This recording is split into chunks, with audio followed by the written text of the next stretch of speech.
नमस्कार जय Jagannath welcome to my mini blog good morning everyone.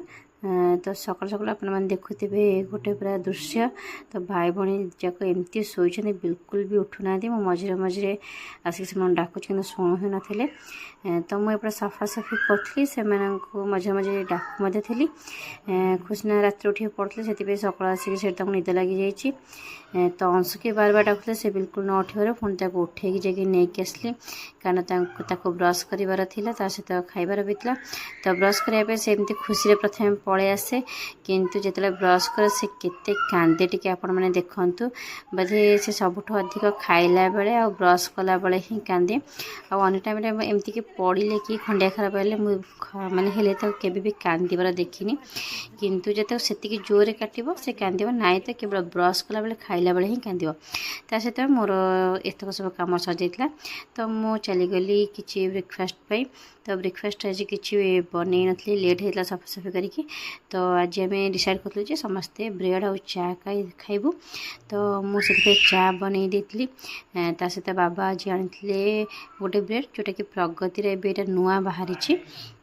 तो ब्रेडटा भल थिला किंतु एते भी खास नथिला तार साइड गुड़ा पूरा बहुत ही माने कौन कह बहुत पोड़ी जाइथिला किंतु ब्रेड भितरटा ठीक ठाक थिला। तो यहाँ नुआ आज आसला तो से भाविली समस्त देखी देवी नुआ आसली। तो ये मोर चा भी रेडी होता से बो आ बाबा मिसिक अंश खाऊले खाइला बेले भी देखो से केमती रोल करपटे पानी छड़ा होपटे खिया हो माने से हैरान कर मो खाइला बेले आपने विश्वास भी करेंगे। तापर मुझे रोसे बास कर ब्रेकफास्ट सर ये अंश आसिक मो सहित रोसे घर बसिक मस्ती करला। तो केमती रोल कर देखु